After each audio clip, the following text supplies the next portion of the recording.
교수님 함께 하셨습니다. 안녕하세요. 네, 안녕하세요. 네, 자녀 코칭을 저희가 봄, 여름, 가을, 겨울로 나눠서 한번 단계별로 나눠봤는데 오늘 열매로 상징되는 가을 마지막 가을이군요. 시간입니다. 맞습니다. 예. 네. 뭐 열매라고 하면 네. 시험이나 진로, 아하. 입시 이쪽을 오늘은 한번 얘기를 잠깐 네. 해보려고 어려운 합니다. 부분이네요. 그래서 일단 잊지 말아야 되는 큰 시험 전략은 네. 첫 번째 그겁니다. 진짜 시험은 수능이죠. 그렇죠. 아, 예. 네. 그 전까지는 네. 쪽지 시험 개념이라고 생각하시면 됩니다. 오. 네. 그러니까 왜 그렇게 생각을 해야 되냐면 네. 조금씩 쪽지 시험 보면서 자기를 보완해서 결국은 성적을 내는 게 중요한 것인데 네. 자꾸 그렇게 하시는 게 아니라 음. 쪽지 시험에 연연하시는 거죠. 아. 그러다 보니까 아이들도 쪽지 시험만 잘 보면 돼요.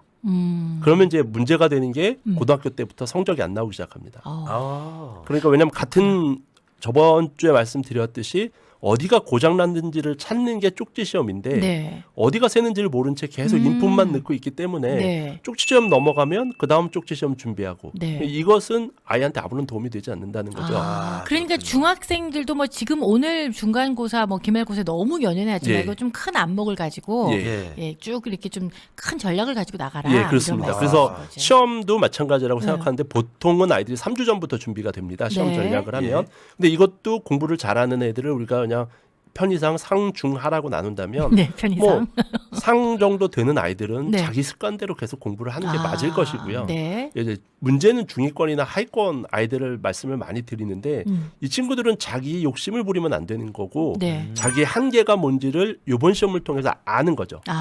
아는 걸 목적으로. 예, 그렇기 네. 때문에 예를 들면 중위권 정도다 그러면 뭐 예를 들면 국영수에 초점을 맞춰서 네. 성적을 내기 위해서 노력을 해본다거나 음. 아니면 뭐 한 과목이나 두 과목에 자기가 새로운 공부 방법을 한번 도전해서 그게 맞는지 틀리는지를 확인하는 작업으로 중학교 때는 가야 되는데 네. 예, 여러 마리의 토끼를 동시에 잡고 싶어하는 욕심 때문에 네. 국영수를 전부 다 올인하다 보면 네. 국어 성적도 안 나오고 영어 성적도 안 나오고 수학 성적도 결국 안 나오게 되는 것이죠.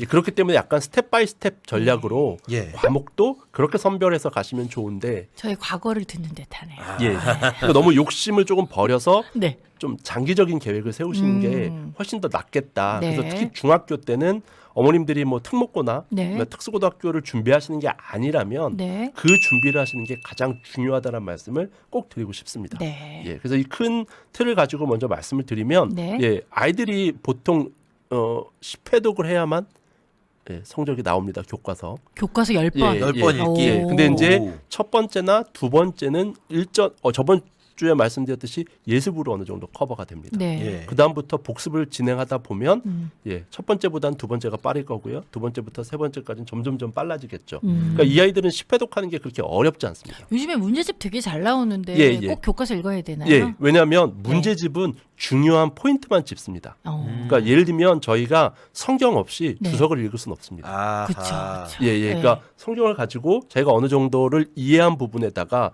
부족한 부분을 메꾸는 걸로 주석을 갖고 가는 거지. 네. 그냥 주석만을 읽고 내가 성경을 안다라고 얘기할 수는 없는 것처럼 네.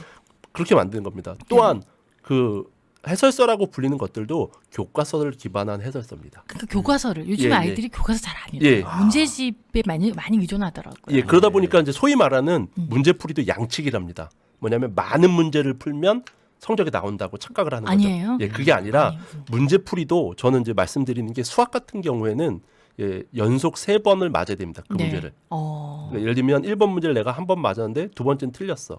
그럼 또 그다음에 3번, 4번, 5번이 맞아야 네. 아 내가 이 문제를 아는구나. 그러면 그게 길었던 문제만 나중에 시험 볼 때 보면 네. 자기 취약점이 뭔지를 알 수 있겠죠. 어. 예, 이렇게 수학을 푸는 거고요. 네. 나머지 이제 문제들은 보면 뭐 이런 거 있잖아요. 뭐뭐에 대해서 설명 중 틀린 것은. 그럼 아이들은 1번, 2번, 3번, 4번, 5번 중에 익숙하니까 뭐 생각나는 대로 쓰다가 네. 찍어도 풀어서 맞았으면 맞았다고 넘어가 버리는 거죠. 진짜 예. 아는 건 예, 아니죠. 근데 그게 아니라 뭐뭐에 대한 설명 중 그럼 그거에 대해서 자기가 아는 거를 문제에다 써보는 거죠. 그리고 나서 그거랑 답안 1, 2, 3, 4, 5번이랑 맞춰보면 네. 내가 알고 있는 것과 모르는 것이 구별이 되고요. 이걸 자꾸 쓰다 보면 뭐가 생기냐면 푸는 문제 중에 똑같은 개념이 여러 번 나오면 아 이게 중요한 거구나를 자연스럽게 알 수 있습니다. 그렇구나. 예, 근데 그 부분을 쓰는 게 아니라 네. 무조건 문제 풀다가 뭐 소위 찍어서 맞아도 맞은 거고, 예, 아리까리해서 맞은 것도 맞은 거고. 그거를 정확하게 아는 예, 거. 그렇게 알아가는 거. 아까 네. 말씀드린 대로 스텝 바이 스텝이 돼야 된다는 네. 것들.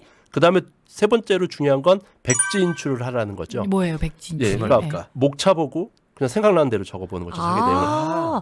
교과서 앞에 나오는 목차에 시험 범위가 그게 정해진다면 네. 그런 흐름대로 내가 제대로 알고 있는지. 오, 이거 진짜 중요하겠다. 그 다음에는 네. 학습 목표가 있습니다. 네. 거기다 한번 답을 달아보는 거죠. 교과서마다 보면 이번 시간엔 무엇을 알아봐요. 이렇게 있어요. 그렇죠. 거기에 대해서 자기가 쓸 수 있는. 이것에 대해 설명할 수 있다. 오, 그렇죠. 설명할 수 있는. 그래서 제가 확인해 본 결과 네. 시험 문제가 거의 학습 목표에서 나옵니다.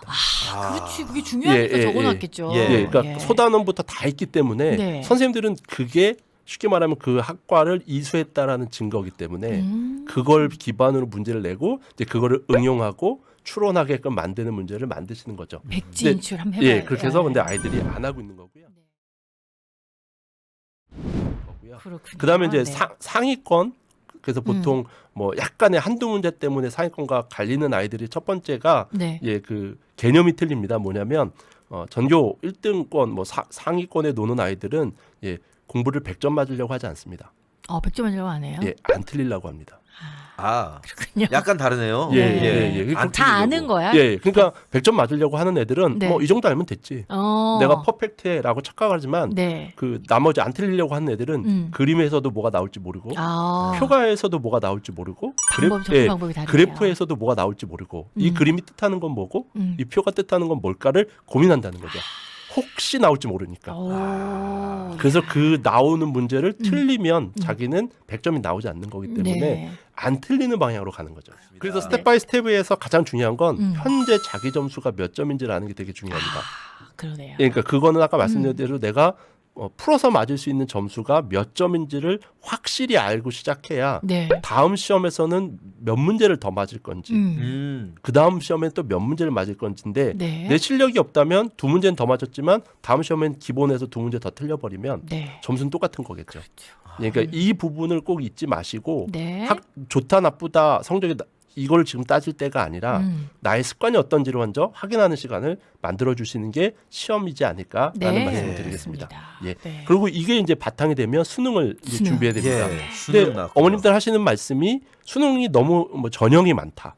그래서 제가 오늘 크게 세 가지로 구분을 해드리면 하나는 내신 성적입니다. 이걸로 가는 게 있고요. 그 다음에는 이제 아이의 가능성을 보는 그런 전형이 있고요. 마지막으로 이제 정시 전형인 거죠. 크게 이렇습니다. 여기서 이제 학교마다 뭐 과목에 대한 가중치를 좀 다르게 두고 뭐 이런 부분에 있는 것이지 이 세 가지 전형이기 때문에 냉정하게 생각하셔야 되는 부분이 뭐 내신만으로 우리가 승부를 볼 것이냐, 아니면 수능으로 승부를 볼 것이냐, 아니면 그냥 공부를 못하니까 다른 전략을 세워서 갈 것이냐에 대한 기준을 세우셔야 된다는 거죠.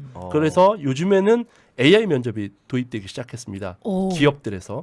그 얘기는 뭐냐면 학교를 안 본다는 뜻입니다. 그러니까 내 일에 맞는 역량을 AI로 심층 면접을 본다는 거죠. 왜냐하면 동시에 여러 명이 접속해서 볼 수 있는 면접이니까요. 그렇죠. 그러니까 예전에는 그게 일일이 인간이 했어야 되기 때문에 골라내야 됐습니다. 그래서 예를 들면 삼성이라는 뭐 기업에 대기업에 들어가고 싶어서 원서를 내면 100명을 뽑는데 예를 들면 10,000명이 올 수도 있죠. 그럼 인사부 그 직원이 그걸 다 보려면 6개월이 걸립니다. 그렇기 때문에 어떤 기준을 가지고 분류를 했던 거죠. 무슨 대학, 뭐 그러니까 이사, 그러니까 제일 빠른 게 이제 대학으로 분류하고 그다음에 이 뭐 기획부서다 그러면 과에 따라 분류하고 그리고 나서 면접 봐서 붙이는 식으로 갔었다면 이제는 10,000명이 동시에 AI 면접을 볼 수 있습니다. 애초에 다 심층 면접이 가능하니까. 그러니까 서류로 이렇게 갈라내는 이유가 사람이 직접 면접을 너무 다 할 많으니까. 수가 없어서인데 AI가 면접을 한다면 그런 부분이 이제 학교랑 상관없이 사라질 수 있는 실제로 거네요. 그 아이가 그 사람이 어떤 사람이냐. 직능이 있는지 볼 수 있어. 그게 점점 이제 확대되고 있는 추세입니다. AI 면접이. 그렇기 때문에 학교보다는 저는 학과에 좀 초점을 맞추시라. 그래서 어느 학교든지 홈페이지 들어가면 학과 커리큘럼, 뭐 과 이런 소개들이 충분히 나와 있습니다. 그러니까 아이들과 이런 얘기들을 한번 해보시는 게 좋을 것 같고요. 이런 전략을 세울 수 있는데 오로지 내신에만 올인하고 계시고 그러다 보니까 학원에만 보내고 있고 그런 것만 준비하고 계시다는 거죠. 그래서 조금은 이제 전략적인 접근을 하시는 것도 필요하다라는 생각이 듭니다. 너무 하나만 생각하지 말고 그 길을 가는 방법이 여러 개가 그렇죠. 있다는 그러니까 것. 길은 하나가 아닌데 약간 고속도로로만 가고 싶어 하시는 경향이 있죠. 그래서 늘 하는 말이 공부에는 지름길이 없죠. 대신 왕도는 있습니다. 예. 그렇죠? 네. 제대로 해야 되고 네. 독하게 해야 되고 꾸준히 해야 되는 거. 네. 이거는 왕도죠. 네. 근데 이걸 자꾸 피해 가려고 하시니까 빠르고 편하고 뭐 이런 길들을 생각하시는데 네. 명절날 고속도로가 밀리는 이유를 생각해 보시면 알 것 같습니다. 아하.